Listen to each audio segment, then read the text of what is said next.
এবার ঘুরে দাঁড়াও, অনিয়ম করে ভাঙো হাতের শক্ত শিকল, সবার মনের মতো হবার চেষ্টা বন্ধ করো।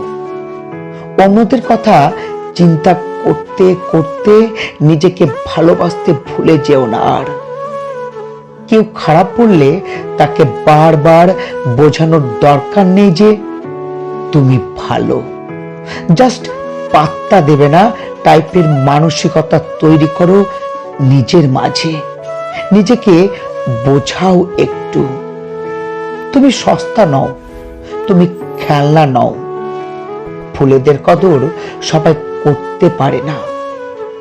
যে ভালোবাসায় ভালো থাকা নেই, সে ভালোবাসা থেকে সরে এসো। প্রতিবার দোষ না করেও ক্ষমা চাওয়া বন্ধ করো। আঘাতে আঘাতে জর্জরিত করবার পর সামান্য ভালোবাসলে ছুটে যেতে নেই, ভুলে যেতে নেই সব অপমান। এতে প্রকৃত ভালোবাসার মানুষদের প্রতি অবমাননা করা হয়।